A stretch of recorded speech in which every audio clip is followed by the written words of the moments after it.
qui nous fait grâce d'être ensemble avec lui pour partager encore sa parole ce soir. Alléluia. Nous avons commencé à parler sur les choses qui leur sont arrivées.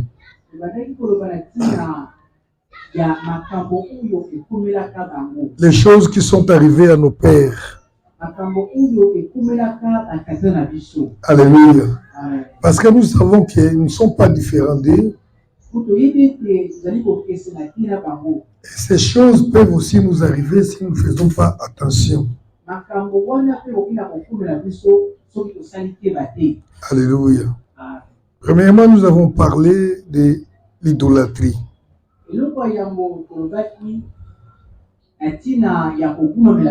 Ils étaient tombés sous les péchés d'idolâtrie.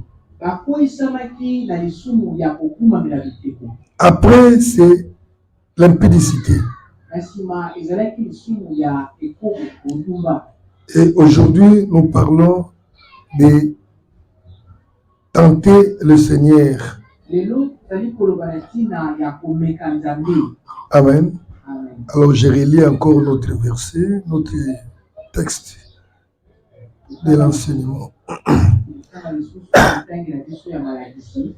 Frères, je ne veux pas que vous ignoriez que nos pères ont tous été sous la nuée et qu'ils ont tous passé au travers de la mer.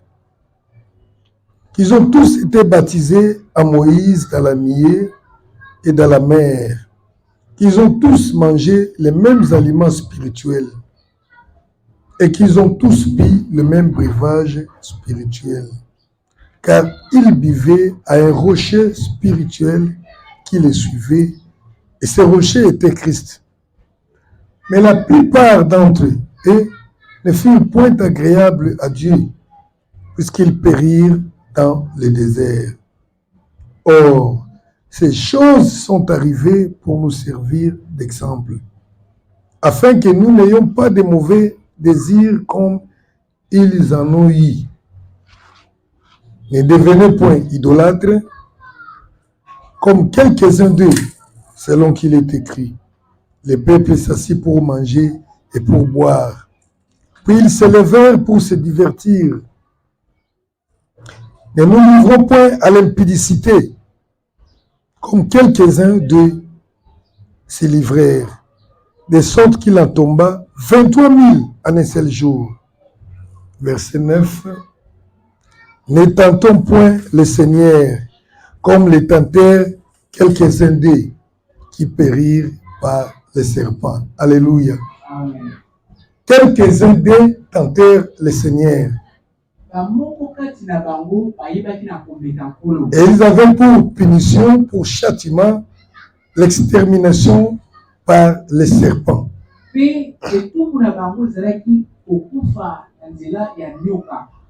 Amen. Alors j'aimerais que nous lisions un peu les faits là que le livre des Corinthiens évoque ici. Alors là, nous retournons sur dans le livre des Nombres, chapitre 21, au verset 25.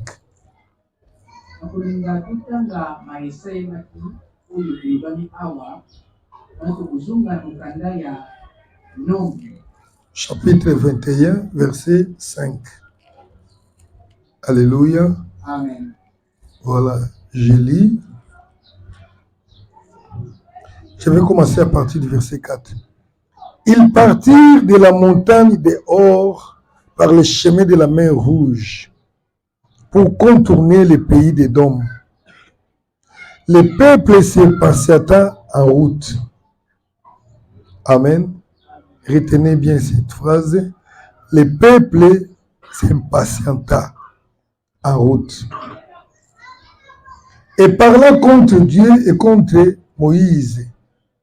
Pourquoi nous avez-vous fait monter hors d'Égypte pour que nous mourions dans le désert?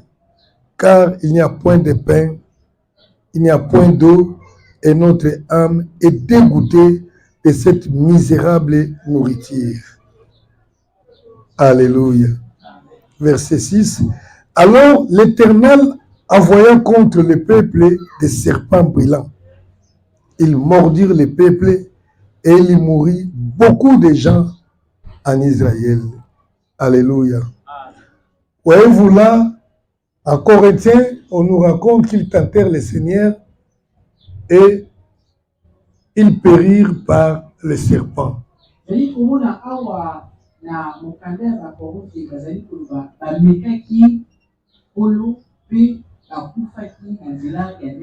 Ainsi donc, nous avons vu comment cela s'était passé. Alléluia. Le livre des Nombres nous raconte ceci. Lorsque le peuple partit de Or par les chemins de la mer Rouge,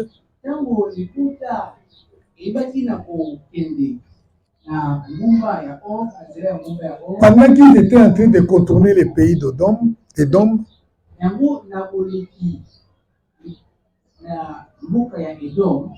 le peuple se patienta.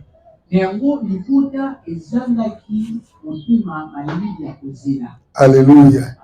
Le peuple manqua de la patience.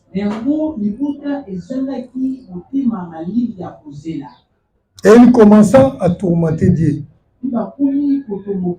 Il commença à importuner Dieu.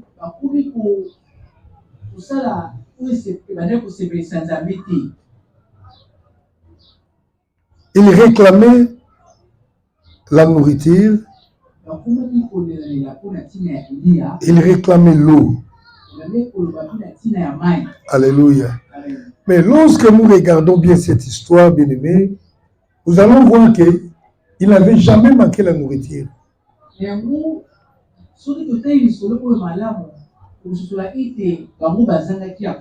avaient déjà une nourriture spéciale que Dieu leur avait donnée, qui s'appelle la manne.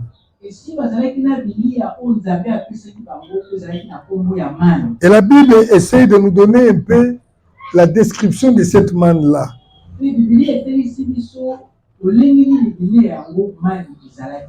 Bon, j'ai retenu tout simplement, on dit qu'il avait le goût du miel, parce que le miel, je le connais quand même.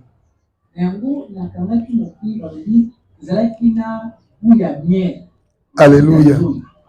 Mais il y avait encore d'autres choses là-bas. En réalité, le miel était un aliment vraiment délicieux.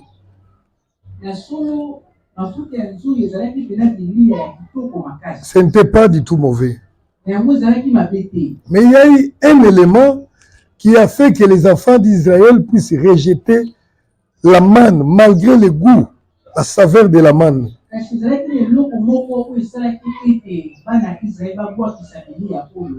Alléluia. La Bible nous renseigne toujours.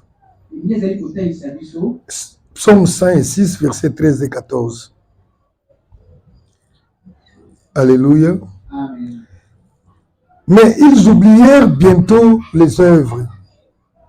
Ils n'attendirent pas l'exécution de ces desseins. Alléluia. Amen. Là, nous sommes encore de voir l'élément déclencheur de cette crise.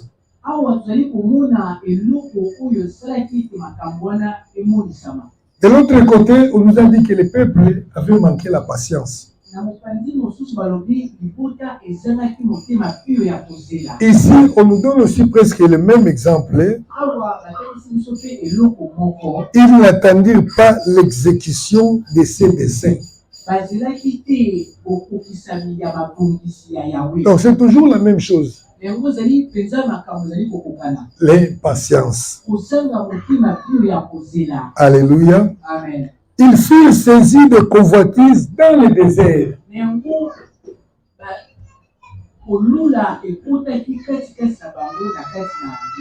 Et ils tentèrent Dieu dans la solitude. Sika oyo solitude, sika bokaoki kaka, donc les lieux où on vivait seul, ils vivaient seuls. Il leur accorda ce qu'ils demandaient. Puis il envoya les dépérissements dans leur corps. Kobeba. la mort par les serpents. Alléluia. Voyez-vous, la cause de cette crise-là, c'est d'abord l'impatience.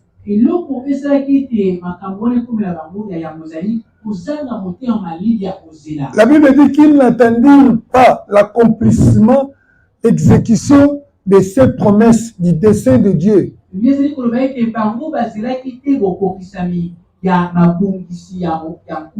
Ils étaient pressés. Alléluia. Et vous savez pourquoi? Parce qu'ils avaient entendu dire par Moïse que c'était les paroles de l'Éternel. L'Éternel leur dit, je vous amène dans un pays où coule le lait et le miel.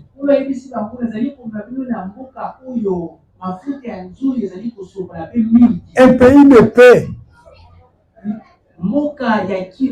Alléluia. Amen. Donc, ils attendaient voir déjà le lait dans le désert.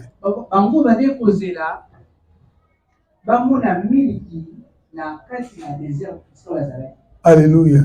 Le projet de Dieu était de leur donner le pays.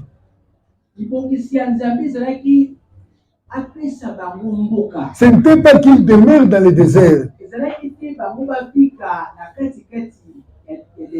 Alléluia. Amen. Alors pour arriver à Canaan, il fallait passer par le désert. Mais dans le désert, déjà, ils commençaient à réclamer. Ils voulaient déjà le miel. Ils voulaient déjà le lait. Alors que la promesse était, il fallait aller d'abord à Canaan. Or, le chemin pour arriver à Canaan, c'était de passer par le désert. Alléluia. Amen. Pour vivre les promesses de Dieu, il fallait d'abord patienter jusqu'au temps arrêté et prévu par Dieu lui-même.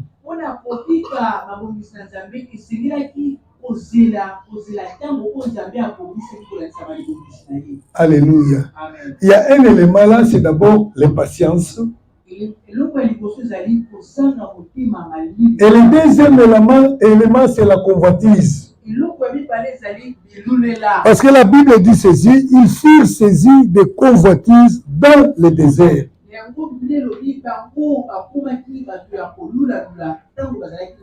C'est la convoitise qui leur rappelait les fruits qu'ils mangeaient en Égypte.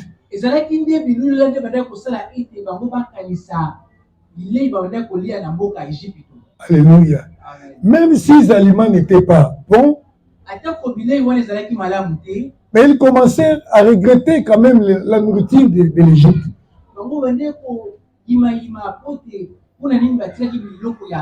Et maintenant, à cause de cela,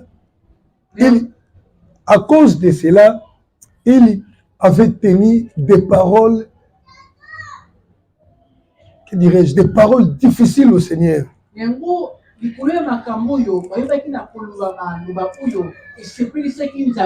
J'ai essayé de fouiller quelque part. Ils ont commencé à se plaindre. Est-ce que Moïse nous a amenés dans le désert où il n'y a pas de la nourriture alors qu'ils avaient déjà la manne? La manne n'a jamais manqué, pas un seul jour.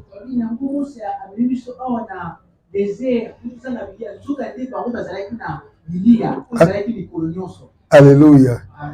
Nombre 11, 5. Nous nous souvenons des poissons que nous mangeons en Égypte. Et qui ne nous coûtaient rien. Des concombres, des melons, des poireaux, des oignons et des oeufs. Aïe, pluriel. Alléluia. Amen. Maintenant, notre âme est desséchée, plus rien. Nos yeux ne voient que la manne.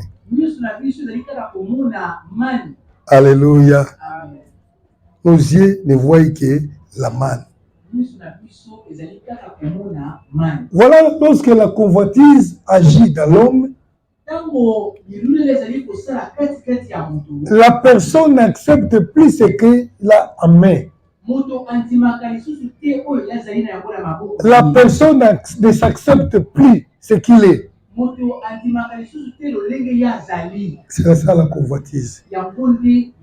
La convoitise nous fait croire que ce qui est bon, ce qui appartient à l'autre. Ce qui est bon, c'est ce que moi je n'ai pas. Alléluia. Il parlait comme ça à Moïse, comme si c'était paix. Et après cela, il se disait encore, qui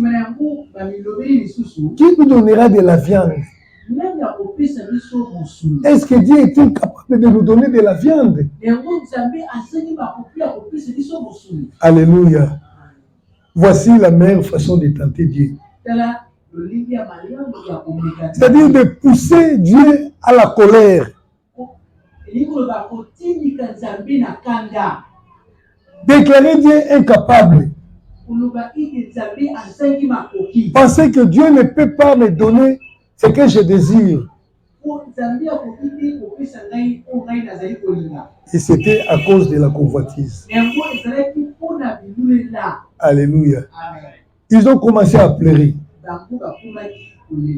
Bon, vous savez, quand nous parlons de ces histoires que nous n'avons pas vécues, on ne les comprend pas bien.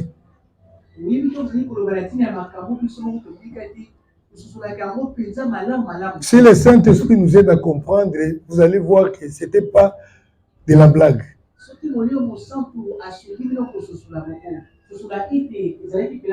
Imaginez-vous, la Bible dit que chaque parent, chaque famille s'est retrouvée devant sa tente et il pleurait.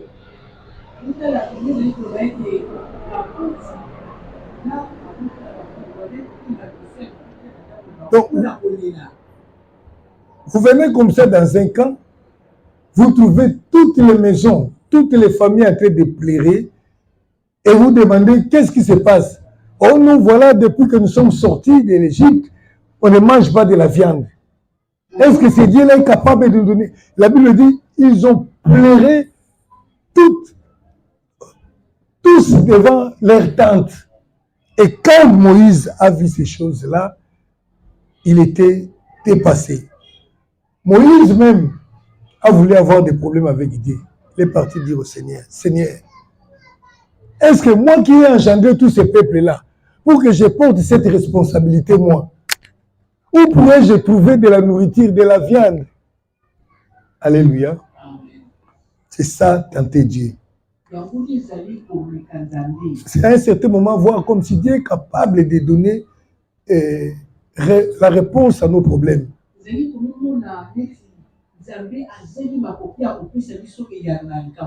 Maintenant, quand on a ça dans le cœur, c'est-à-dire qu'on essaie un peu de pousser Dieu. Au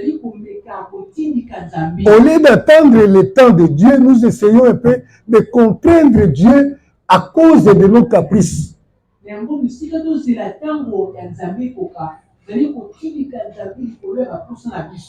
Alléluia. Le projet de Dieu, ce n'était pas de les nourrir dans le désert.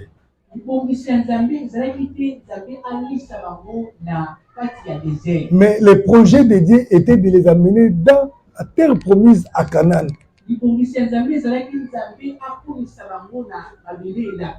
Alléluia. C'est là que se trouvait leur nourriture préparée par Dieu. Mais là, dans le désert, pour leur survie, le Seigneur leur a donné quand même de la manne.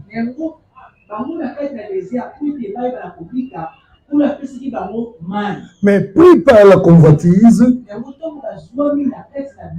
ils poussèrent Dieu à agir autrement. Alléluia. Les choses qui leur sont arrivées. Ce sont des choses qui nous arrivent aussi. Nous avons cru au Seigneur Jésus-Christ. Nous avons une promesse. C'est l'attente Seigneur Jésus-Christ pour aller vivre avec lui au ciel.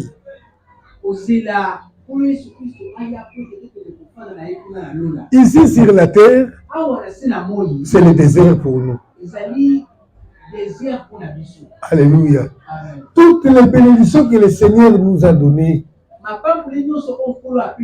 nous attendent là-bas au ciel. Mais ici sur la terre, il y a juste quelque chose pour se vivre, pour arriver au ciel. C'est comme ça que le Seigneur nous donne la manne. Alléluia. Mais lorsque nous commençons à pleurer devant le Seigneur, et on pleure pour les choses d'Égypte, vous venez pleurer parce que vous n'avez pas de voiture, vous n'avez pas de maison, parce que vous n'avez pas acheté telles choses-là, des choses passagères. C'est exactement comme quelqu'un qui pleure pour l'oignon, pour le poisson qu'il mangeait, que les enfants d'Israël mangeaient en Égypte. Nous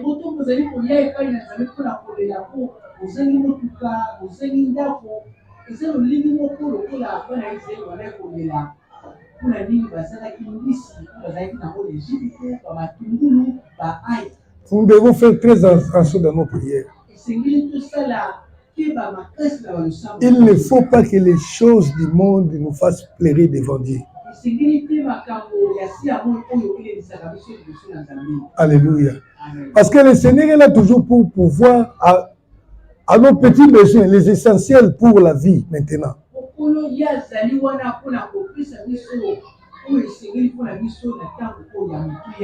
Alléluia.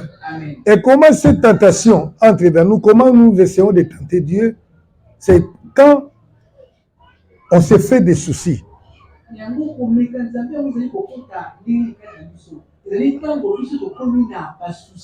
À cause des choses du monde.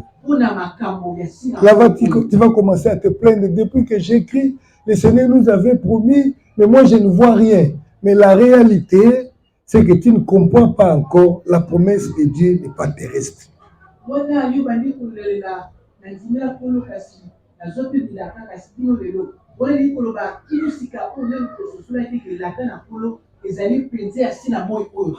Et lorsque nous commençons à bousculer Dieu par des soucis, par des lamentations, il y a un risque que le Seigneur nous donne la caille. La nourriture que le Seigneur avait donnée, la viande qu'on avait donnée aux enfants d'Israël dans le désert.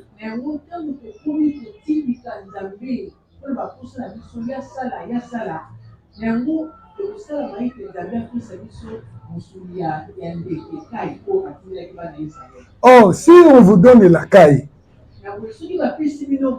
vous commencez à la manger, il y a risque de perdition.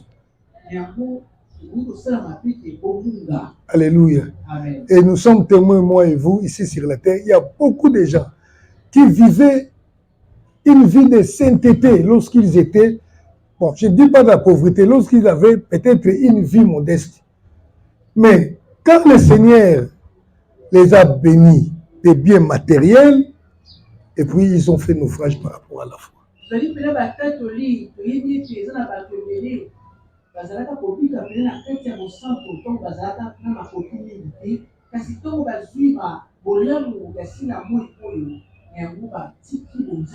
Ils ont manqué de patience.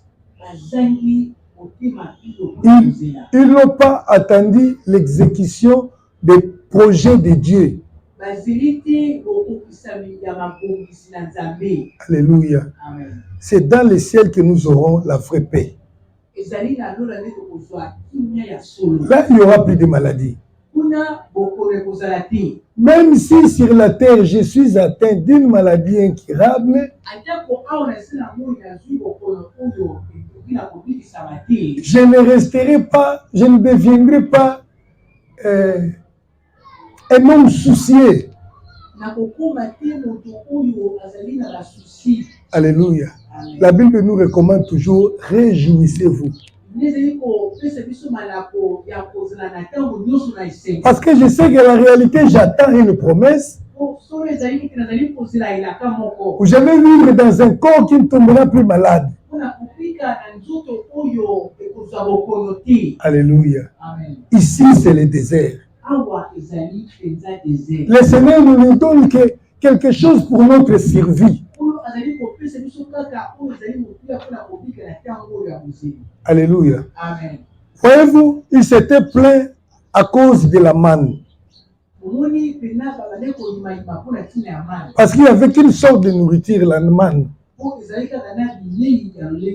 Mais ils avaient oublié que la Bible dit qu'il n'avait que, chacun n'avait que, je crois, combien de paires de chaussures, combien d'habits.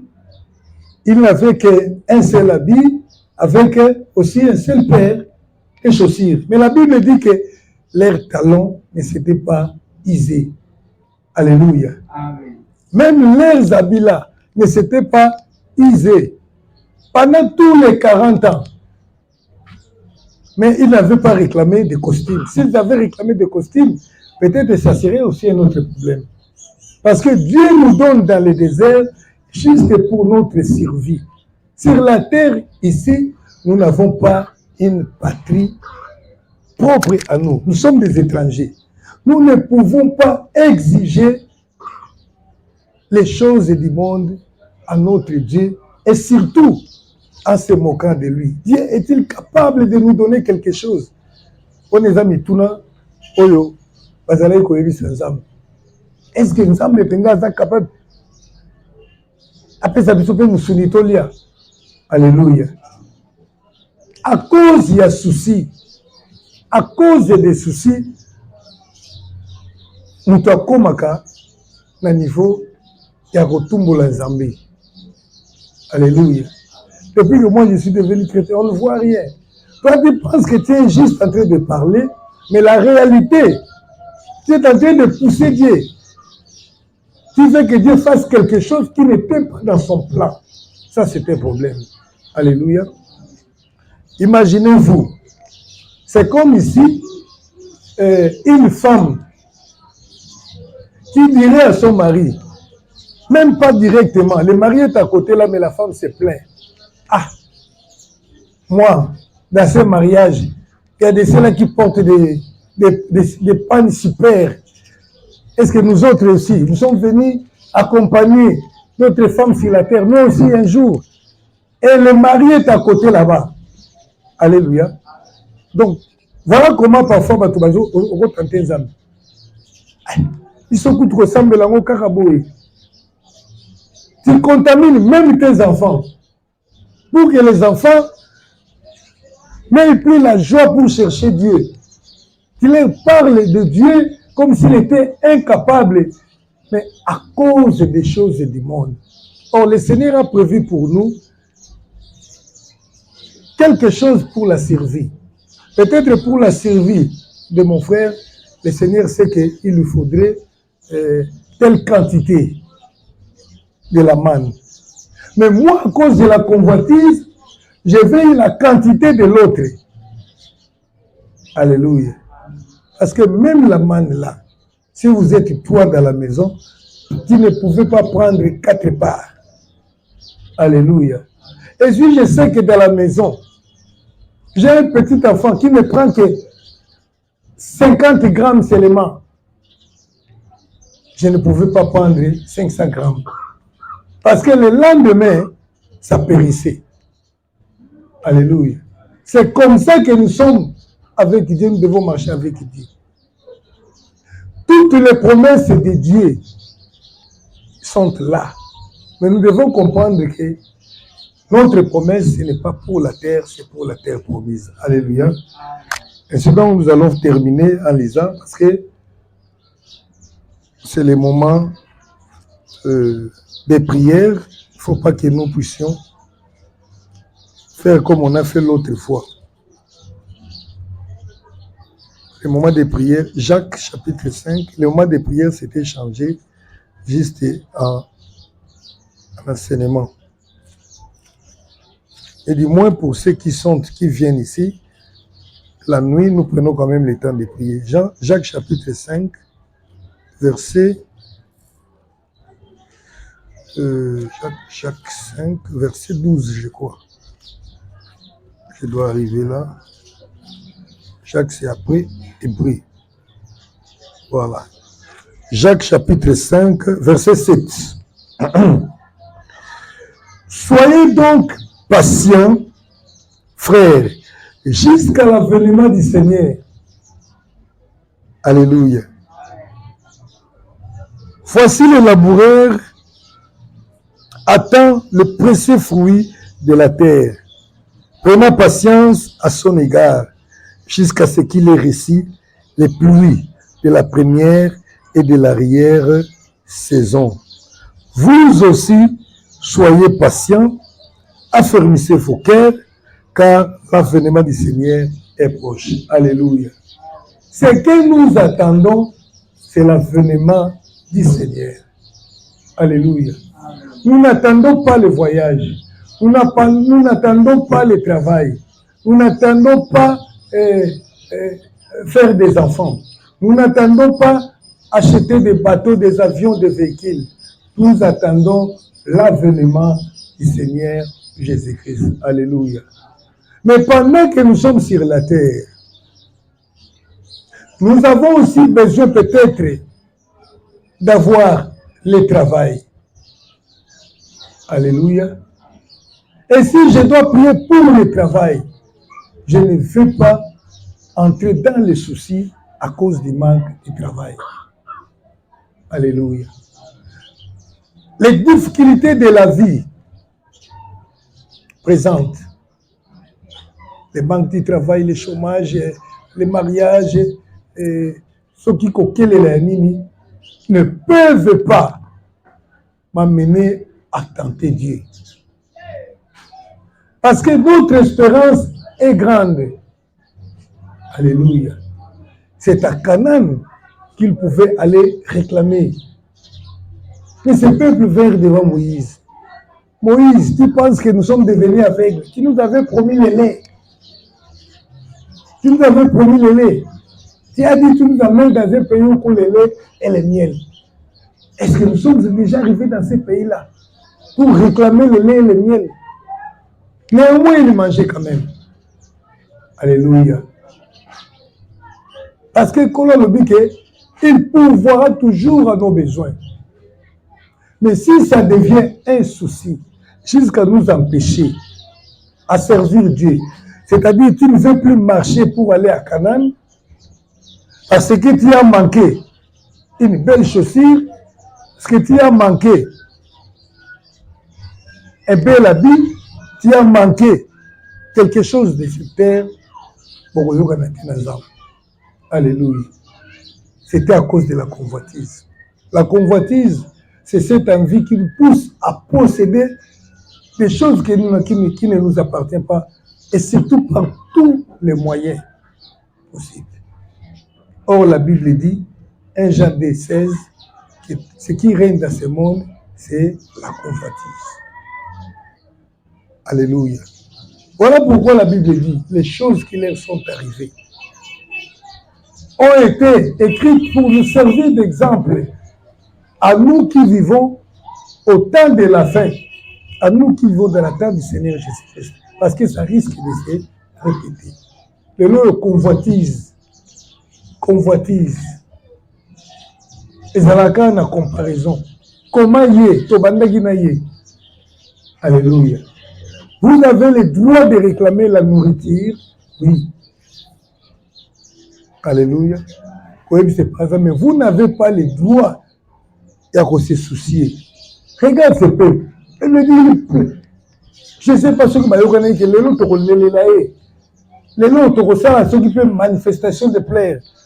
Je ne sais pas si c'était convenu. Mais la Bible dit que tous se mirent, chacun devant sa tente, commencèrent à pleurer.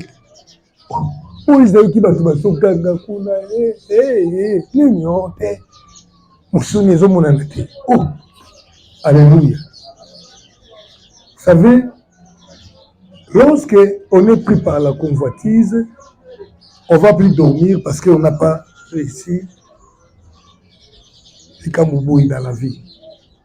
Quand on est pris dans les pièges de la convoitise, aux là, tu dors, tu te réveilles avec ces soucis-là. C'est très dangereux. La convoitise règne dans ce monde qui nous environne. Alléluia. Et la Bible dit qu'ils périrent par les serpents après avoir mangé la caille. Il y a beaucoup de gens qui ont péri devant Dieu. Ils avaient réussi ce qu'ils réclamaient devant Dieu. Ils les réclamaient, je ne sais pas de quelle façon le Seigneur a dit, bon, je te donne. Et si tu aimes le Seigneur, si le Seigneur t'aime, il sait que si on te donne aujourd'hui ça, tu vas mourir à cause de ça, le Seigneur ne te donne pas. Alléluia. La Bible nous conseille pour que nous ne puissions pas tomber comme eux. Amen. Les choses qui leur sont arrivées. La Bible nous dit qui attendons le retour.